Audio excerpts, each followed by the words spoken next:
The scoreboard above Stonebridge Range Complex reads like a funeral program. 6 names, 6 misses. The world's best long-range shooters beaten by a number nobody trained for, 4,000 meters, in wind that will not hold still for longer than 8 seconds at a time.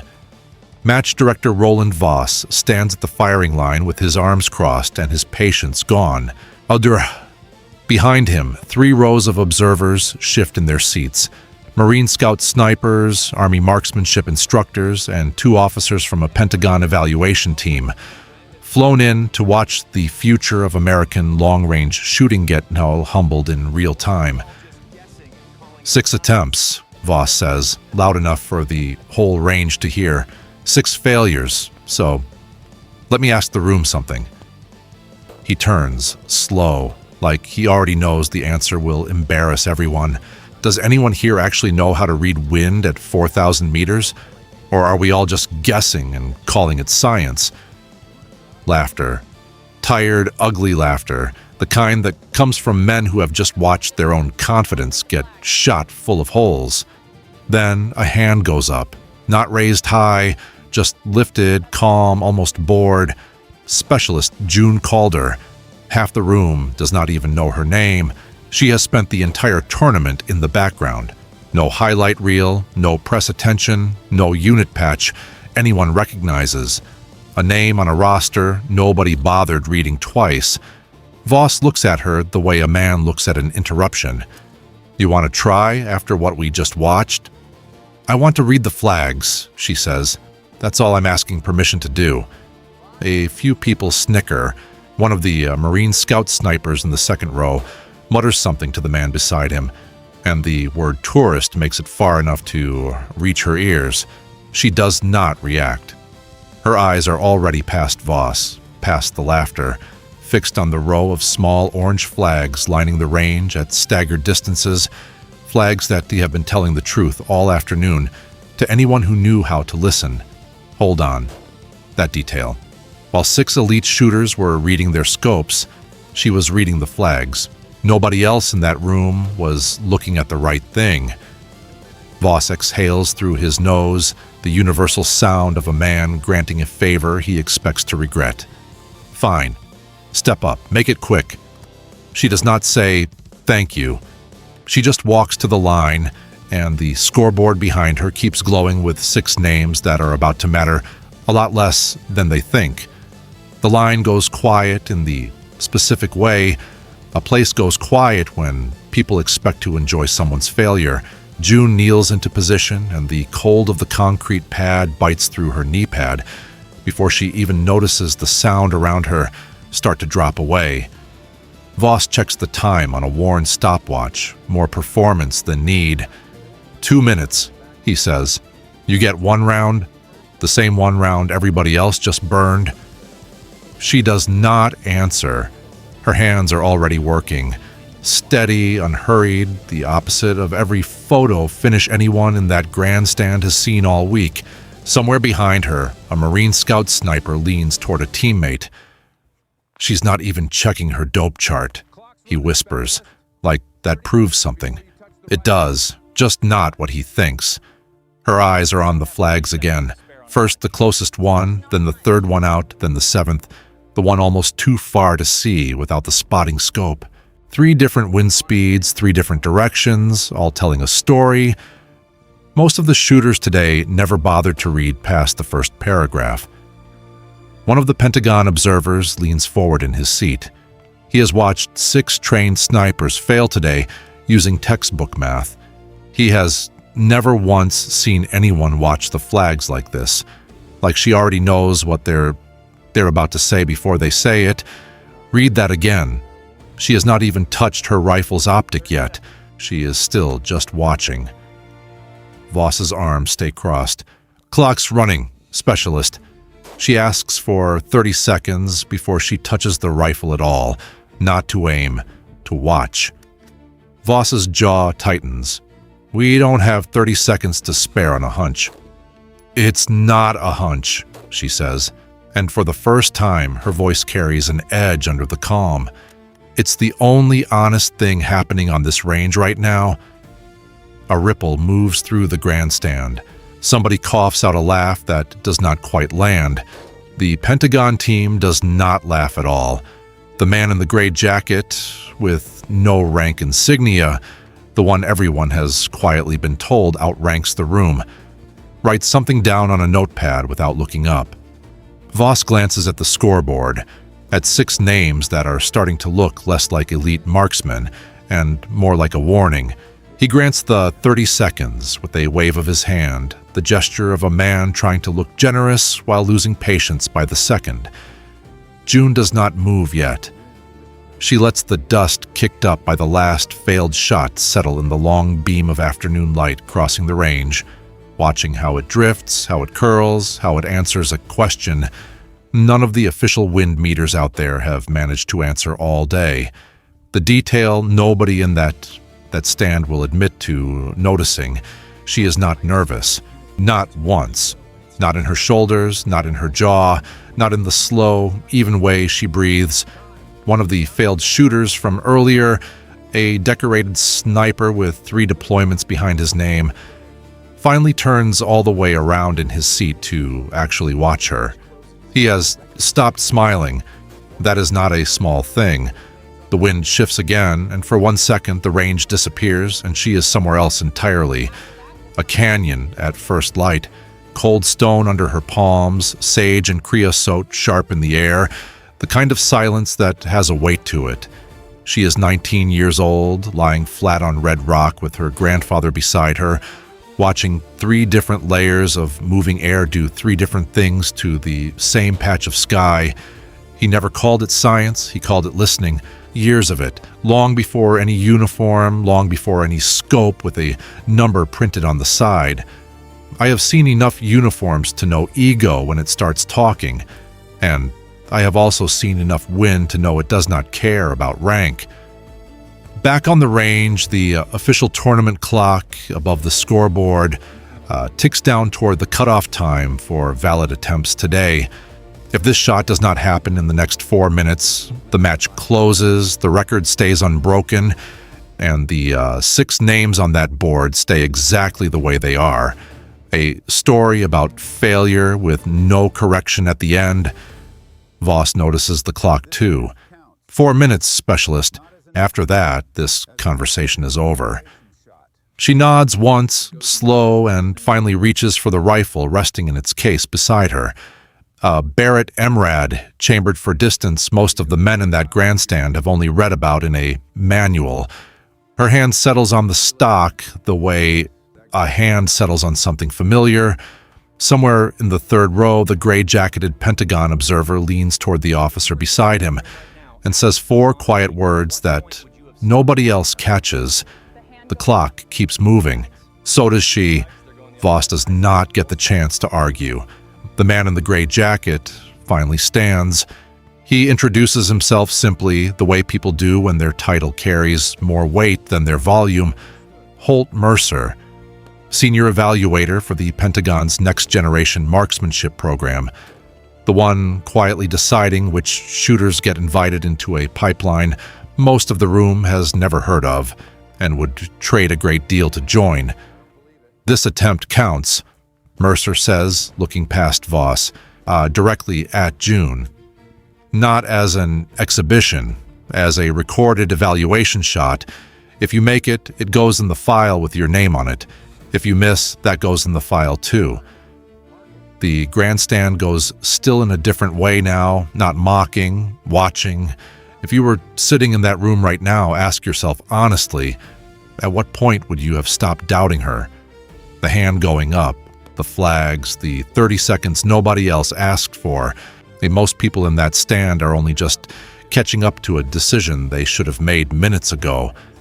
Voss folds his arms tighter, the posture of a man who has already lost an argument he has not technically had yet. Understood, he says, flat. June does not look at either of them. She is still watching the flags, the dust, the long stretch of open air between the firing line, and a target most people in this tournament have stopped believing is reachable by anyone today. She walks the rest of the way to the line without being told to. Nobody tells her to. That is the part Voss will think about later, whether he admits it or not. The Pentagon's stopwatch starts. So does hers. Behind the firing line, the 6 men who already failed today watch in a silence that has its own particular flavor. It is the silence of people replaying their own mistakes in real time. One of them, a Marine Scout sniper with a reputation built over 4 combat deployments, leans toward the man beside him. "I had the same wind reading she's about to use," he says quietly. "I just didn't trust it enough to commit." That is the whole story in one sentence, though nobody in that row says so out loud.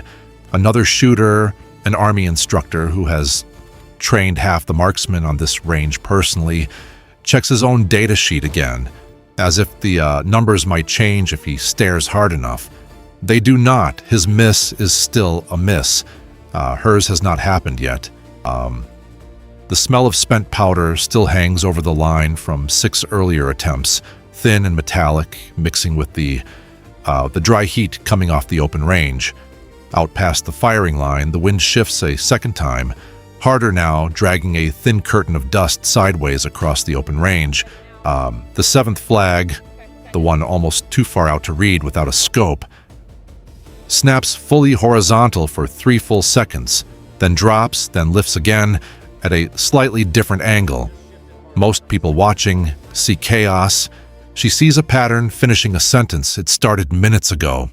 Mercer leans toward Voss without taking his eyes off her. "Tell your range safety officer to confirm the line is clear," he says. "She's not waiting for anyone's permission to start." He is right. She already has not. The gust hits without warning, hard enough to rattle the small metal clips holding the scoreboard cards in place. For a moment, every flag on the range points in a different direction at once, and the safety officer half rises from his chair, ready to call the attempt off before anyone gets hurt by a round fired into unpredictable air. "Hold the line," Mercer says before the officer can speak. "Let her finish reading it." June has not moved. Her elbow is locked into the same position it has held for the last 90 seconds, the rifle steady against her shoulder, her cheek welded to the stock, the way a person rests against something they trust completely. The gust passes, then comes back, smaller this time, but cutting at a sharper angle, the kind of secondary wind layer that ruins a shot for anyone who only accounted for the first one. Somewhere in the stands, someone whispers that the window is closing, that the tournament clock will run out before conditions settle, that maybe this was a mistake from the start. She hears none of it, or chooses not to. Her finger rests outside the trigger guard, patient in a way that looks almost rude to people who have spent the entire day in a hurry to be wrong. The official countdown clock above the scoreboard ticks past the halfway mark of her 4-minute window. Voss checks it too, jaw tight. She's running out of time. Mercer does not answer him. He is too busy watching her shoulders, which have not tensed once since this entire exchange started. Not at the laughter, not at the gust, not at the clock. That kind of stillness is its own kind of answer. She speaks for the first time since stepping up to the line, loud enough for the nearest row of observers to hear. Primary layer, left to right, 6 o'clock low, secondary layer cutting against it about 200 meters out. Third layer near the target is the one that's been lying to everyone all day. It looks calmer than it is. A few of the failed shooters exchange a look. One of them mouths a number under his breath, then goes quiet. Because the number matches what he should have used an hour ago and did not trust, Mercer writes something down without looking up from his notepad. If you have ever watched someone call their own shot out loud before taking it, you already know how rare that kind of confidence actually is. And if you want to see more shooters get the kind of moment that earns that confidence on screen, that is exactly the kind of story this channel exists to keep telling, with your support keeping it going. June settles deeper into the position, breath slowing into the same rhythm it has held since she first knelt down. Her finger finds the trigger guard, then finally the trigger itself. The grandstand has stopped making any noise at all. Even the wind flags seem to hang lower, as if the range itself is holding its breath, along with everyone watching it. Voss's mouth opens like he wants to say something. Nothing comes out. The wind, for exactly one heartbeat, goes still. She takes it. The shot leaves the barrel and the range answers with a single flat crack, the kind of sound that swallows every other sound around it for half a second. Then comes the part nobody in that grandstand is prepared for, the wait. At 4,000 meters, the bullet does not arrive instantly. It travels for nearly 9 full seconds, riding through 3 different layers of moving air, through a gust that came and went and came back, through the exact pattern she spent the last few minutes reading, like a sentence everyone else skipped. 9 seconds is a long time to hold a breath. Voss's eyes go to the downrange camera feed on the secondary monitor, the live shot of the target sitting small and pale against the desert haze. Mercer does not look at the monitor at all. He is watching June, who has not moved, who is still exactly where she was when her finger left the trigger, rifle steady, breath even, as if the outcome were already decided, and she is simply waiting for everyone else to catch up to it. One of the failed shooters mutters something under his breath that sounds like a prayer, and might actually be one. The seconds stretch the way they only stretch when something enormous is riding on them. 5, 6, 7. The wind for once today behaves exactly the way she told the room it would. 8. On the monitor, a small dark shape crosses the bottom corner of the frame. A hawk, indifferent to all of it, riding a thermal 1,000 meters from the target. The only living thing on that range not holding still. 9. The screen flickers, and then the target, the one with 6 clean misses scattered around its edges from earlier in the day, takes a hit dead center, close enough to the exact middle that, for 1 full second, nobody in the grandstand says a single word. The range safety officer is the first to react, half out of his chair, one hand pointing at the monitor like the image might change if he does not say something fast enough. "Center hit," he says, voice cracking on the second word. Confirmed center hit, 4,000 meters. The scoreboard above the range flickers, then updates, 6 names with red marks beside them, and below all 6, a 7th line lighting up in clean white text. Calder, confirmed. For a moment, the only sound on the range is a single chair creaking as someone in the back row stands up without meaning to. Voss is still staring at the monitor like it personally insulted him. His arms have come uncrossed without his permission. His jaw, tight all afternoon, has gone somewhere between open and frozen. Mercer is the only person who does not look surprised. He simply nods once, writes something final in his notepad, and closes it. June lowers the rifle from her shoulder slowly, the same unhurried motion she has used for every part of this. She does not pump a fist. She does not look at the crowd. She looks briefly at the 7th flag, the one almost too far out to read, as if thanking it personally for finally telling the truth to someone who was listening. The downrange camera holds on the target for 1 more long second before anyone moves to confirm it by hand, the perforated center catching the afternoon light, 6 failed names glowing red beside a 7th name that does not need color to be the only one that matters now. That image will outlast every word said about it today. Mercer stands first. It is not a dramatic motion. He simply rises from his seat the way a man rises when something has just become official, and the rest of the Pentagon delegation follows him up a half second later, not because anyone tells them to, but because standing felt like the only correct response left. "That shot," Mercer says, loud enough for the whole range to hear, is the longest confirmed hit in this tournament's history, on record, witnessed, evaluated. He looks directly at Voss. I'd like that noted formally, Director. Voss opens his mouth, closes it, opens it again. Noted, he finally says, the word coming out smaller than anything he has said all day. Somewhere in the stands, the applause starts ragged, uncertain, like people who are not sure yet whether they are allowed to cheer for something that just rewrote what they thought they understood about the entire competition. Then, it stops being uncertain. It becomes loud and then louder, rolling across rows that spent the last 2 hours laughing at the wrong person.